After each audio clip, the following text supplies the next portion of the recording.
Bismillahirrahmanirrahim. Assalamualaikum warahmatullahi wabarakatuh. Alhamdulillahirabbil alamin wa bihi nasta'inu ala umuri dunya waddin wa ala alihi wa sahbihi ajma'in, amma ba'du. Pertama-tama marilah kita panjatkan puji dan syukur kehadirat Allah Subhanahu wa taala yang mana pada kesempatan ini kita masih bisa beraktivitas sebagaimana biasanya. Sholawat serta salam semoga selalu tercurah limpahkan kepada Nabi besar Muhammad Sallallahu Alaihi Wasallam. Yang terhormat Profesor Dr. Muhyiddin Syah MED dan yang terhormat Ibu Doktoranda Hajah Yuyun Yulianingsih MPD, dan yang saya banggakan seluruh kawan-kawan seperjuangan PAI 4E. Sebelumnya, perkenalkan kami dari kelompok 11 yang beranggotakan saya sendiri, Salafia Azhara Fauzia, dan rekan saya, Salwa Khotimah. Pada kesempatan ini, kami akan menjelaskan mengenai evaluasi program bimbingan dan konseling. Untuk itu, sebelumnya mari kita buka dengan membaca basmalah. Bismillahirrohmanirrohim. Untuk materi yang pertama, yaitu mengenai pengertian dari evaluasi bimbingan dan konseling itu sendiri, akan disampaikan oleh saya sendiri. Baik, pembahasan yang pertama yaitu mengenai pengertian dari evaluasi program bimbingan dan konseling. Sebelumnya, mari kita bahas pengertian dari evaluasi itu tersendiri. Menurut Anderson yang dikutip oleh Surahman dalam buku Suharsimi Arid Kunto dan Cepi Safrudin, memandang evaluasi sebagai sebuah proses menentukan hasil yang telah dicapai beberapa kegiatan. Kemudian yang direncanakan untuk mendukung tercapainya suatu tujuan. Nah, kemudian ada definisi lain yang dikemukakan oleh Wharton dan Sanders dalam bukunya Anderson. Nah, dua ahli tersebut mengatakan bahwa evaluasi adalah kegiatan mencari sesuatu yang berharga tentang sesuatu. Dalam mencari sesuatu tersebut juga tentunya memperhatikan program, produksi, prosedur, serta alternatif strategi yang diajukan untuk mencapai tujuan yang sudah ditentukan. Nah, kemudian itu pengertian dari evaluasi. Lalu, apa pengertian dari evaluasi program bimbingan dan konseling? Nah, evaluasi program bimbingan dan konseling ini sebagai proses pemberian penilaian terhadap keberhargaan dan keberhasilan program bimbingan dan konseling yang dilakukan melalui pengumpulan data, kemudian pengolahan data, kemudian juga analisis yang akan dijadikan dasar untuk membuat suatu keputusan. Nah, evaluasi program bimbingan dan konseling juga adalah evaluasi yang dilakukan terhadap berbagai program bimbingan di sekolah yang dilakukan di sekolah-sekolah tertentu. Nah, kemudian evaluasi bimbingan konseling juga adalah penilaian yang dilakukan oleh guru bimbingan dan konseling untuk mengetahui sampai manakah keberhasilan program yang telah dilaksanakan dan bagaimana cara memperbaiki program yang sudah dibuat agar sampai kepada tujuan yang diinginkan. Nah, nanti mungkin lebih jelasnya mengenai kenapa sih harus ada evaluasi dalam bimbingan dan konseling di sekolah, dan juga apa tujuan dari diadakannya evaluasi program bimbingan dan konseling nanti di depan akan dijelaskan. Nah, selanjutnya prinsip-prinsip dalam melaksanakan evaluasi. Selanjutnya, mengenai prinsip-prinsip evaluasi program bimbingan dan konseling. Nah, sebelumnya, kenapa sih dalam melakukan sesuatu kita memerlukan prinsip-prinsip yang harus dilaksanakan? Karena di dalam prinsip-prinsip tersebut mengandung pedoman ataupun aturan main dalam melakukan sesuatu, termasuk dalam prinsip-prinsip evaluasi bimbingan dan konseling. Nah, oleh karena itu, ada beberapa prinsip yang memang digunakan dalam evaluasi program bimbingan dan konseling. Nah, ada menurut Peraturan Menteri Pendidikan Nomor 20 Tahun 2007 tentang standar penilaian evaluasi didasarkan pada beberapa prinsip. Di antaranya itu yang pertama ada prinsip sohih. Nah, sohih ini apa sih? Seperti yang kita ketahui bahwa sohih itu kan adalah benar. Nah, berarti dalam evaluasi pun harus didasarkan pada data yang mencerminkan kemampuan yang diukur dan menggunakan data yang benar sesuai dengan nama prinsipnya gitu ya, harus benar, harus sahih. Nah, kemudian untuk prinsip yang kedua itu ada objektif. Nah, objektif ini apa? Objektif ini adalah mengenai keadaan yang sebenarnya gitu. Jadi tanpa dipengaruhi oleh keadaan orang yang mengevaluasi. Jadi memang benar-benar sesuai dengan prosedur gitu, tidak sesuai dengan mood atau sesuai dengan keinginan orang yang mengevaluasi. Nah, kemudian yang ketiga itu ada adil. Nah, berarti evaluasi ini tidak menguntungkan atau tidak merugikan peserta didik karena berkebutuhan khusus serta perbedaan latar belakang agama, suku, budaya, adat istiadat, kemudian status sosial dan lain sebagainya. Nah, kemudian prinsip yang keempat itu adalah terpadu. Terpadu ini berarti evaluasi merupakan salah satu komponen yang tak terpisah dari kegiatan pembelajaran. Nah, kemudian untuk yang kelima itu ada terbuka. Nah, berarti prosedur dari evaluasi ini atau kriteria dari evaluasi ini sesuai gitu dan tidak ditutup-tutupi gitu, terbuka pelaksanaan evaluasinya dalam pengambilan keputusan yang nanti dapat diketahui oleh pihak-pihak yang berkepentingan gitu. Nah, kemudian yang keenam itu ada menyeluruh dan berkesinambungan. Nah, berarti apa? Berarti evaluasi mencakup semua aspek kompetensi dengan menggunakan berbagai teknik penilaian yang sesuai. Kemudian poin yang ketujuh yaitu sistematis. Nah, seperti yang kita ketahui bahwa sistematis adalah usaha untuk menguraikan dan merumuskan sesuatu secara teratur atau juga secara logis gitu. Maka berarti evaluasi ini dilakukan harus secara berencana juga, harus teratur, kemudian bertahap gitu mengikuti langkah-langkah yang sudah ditetapkan. Nah, kemudian yang kedelapan itu ada beracuan kriteria. Nah, berarti penilaian ini didasarkan pada ukuran pencapaian tertentu yang telah ditetapkan atau kompetensi yang telah ditetapkan begitu. Jadi beracuan, memiliki acuan.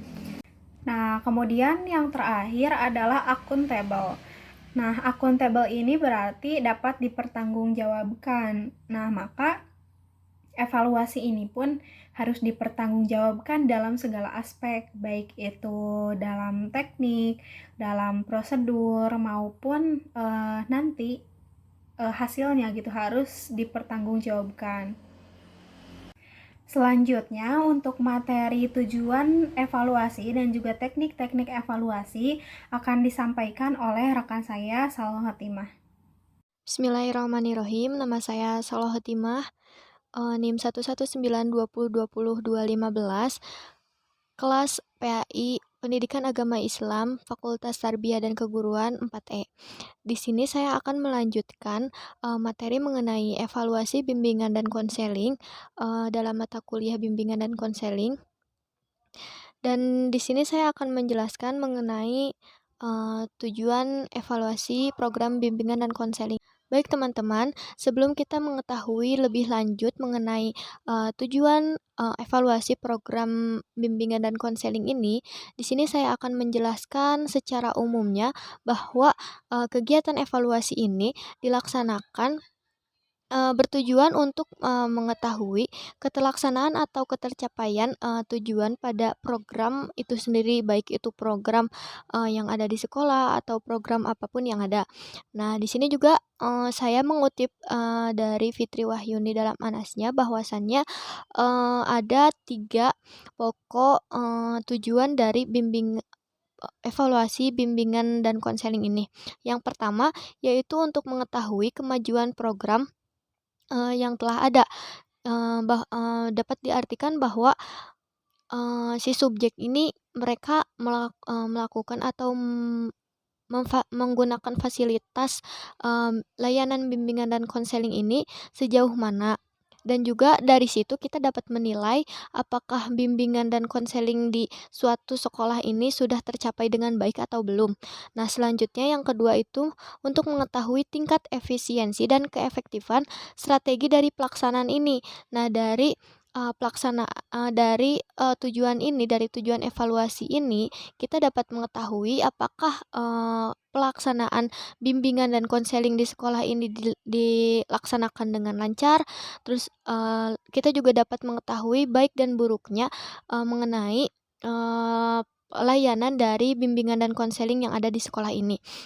Selanjutnya yang ketiga, ini ada secara operasionalnya ya, mengenai penyelenggaraan evaluasi bimbingan dan konseling ini ditujukan untuk yang pertama, meneliti secara berkala hasil pelaksanaan program bimbingan dan konseling.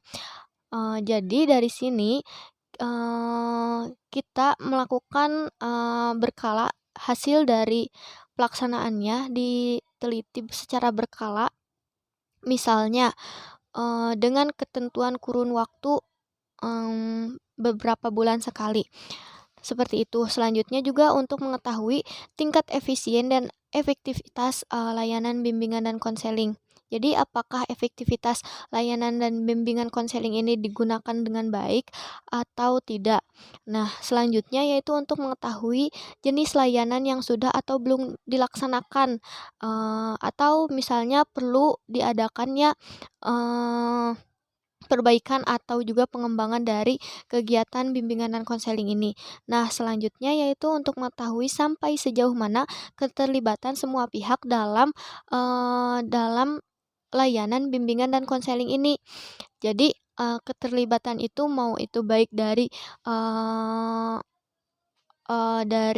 si guru bimbingan ini ataupun dari guru-guru lain dan juga kepala sekolah yang ada. Nah, selanjutnya yaitu untuk memperoleh gambaran sampai sejauh mana peranan masyarakat terhadap pelaksanaan program bimbingan konseling ini. Jadi tidak hanya dari ruang lingkup sekolah saja, akan tetapi dengan bimbingan konseling ini perlu adanya keterkaitan dengan masyarakat sekitar. Seperti contoh untuk bimbingan konseling ini kita juga butuh sekali bimbingan dari orang tua kepada para peserta didik karena ini sangat berkaitan langsung dan juga si guru bimbingan konseling ini bekerja sama dengan orang tua yang ada di. Baik teman-teman, di sini saya akan melanjutkan mengenai teknik-teknik evaluasi program bimbingan dan konseling. Nah, dari teknik evaluasi bimbingan dan konseling ini ada 2 bagian. Yang pertama ada teknis tes dan juga ada teknis non-tes. Nah, di sini saya akan memberikan pengertian terlebih dahulu mengenai teknis tes, yaitu suatu alat atau metode pengumpulan data yang sudah distandarisasikan untuk mengukur atau mengevaluasi salah satu kemampuan atau kecakapan dalam jalan mengukur sampel dari salah satu aspek tersebut. Jadi bisa disimpulkan atau dikatakan lebih mudahnya bahwasannya teknis tes ini yaitu pengumpulan data.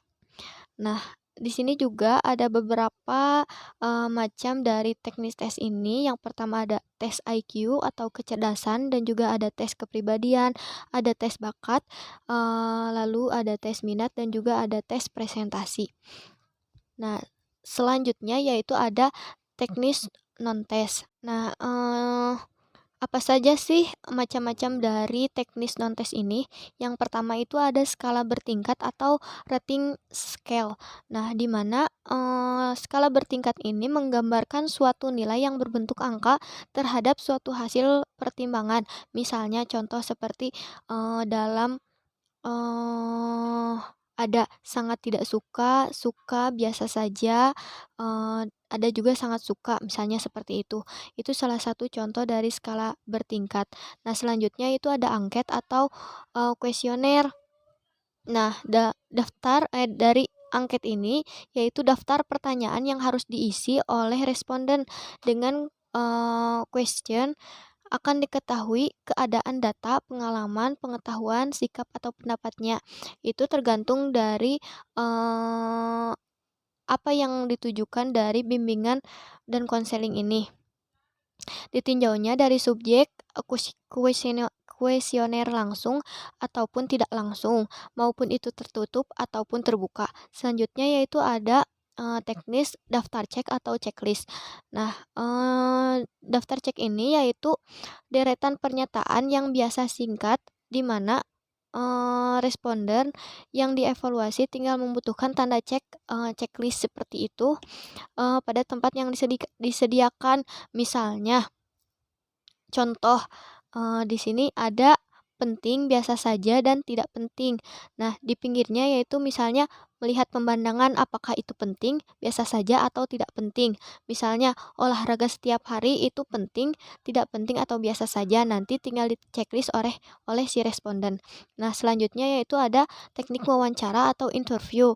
Nah, wawancara ini suatu cara yang digunakan untuk mendapatkan data dari responden dengan jalan tanya jawab sepihak. Terdapat dua cara yaitu wawancara bebas yang tidak terstruktur dan juga ada wawancara terpimpin yang terstruktur. Nah, selanjutnya ada teknik pengamatan atau observation. Nah, pengamatan ini adalah suatu teknik yang dilakukan dengan cara mengadakan pengamatan secara teliti, serta pengamatan secara sistematis. Ada dua macam pengamatan, yaitu partisipan dan juga non-partisipan. Nah, yang terakhir yaitu ada teknik riwayat hidup. Nah, teknik hidup ini menggambarkan atau gambaran tentang keadaan seseorang selama dalam masa kehidupannya. Dengan mempelajari riwayat hidup, maka subjek evaluasi akan dapat menarik suatu kesimpulan tentang kepribadian, kebiasaan, dan sikap dari objek yang ada di dalam diri si responden ini. Itu mengenai teknik-teknik dalam evaluasi program bimbingan dan konseling.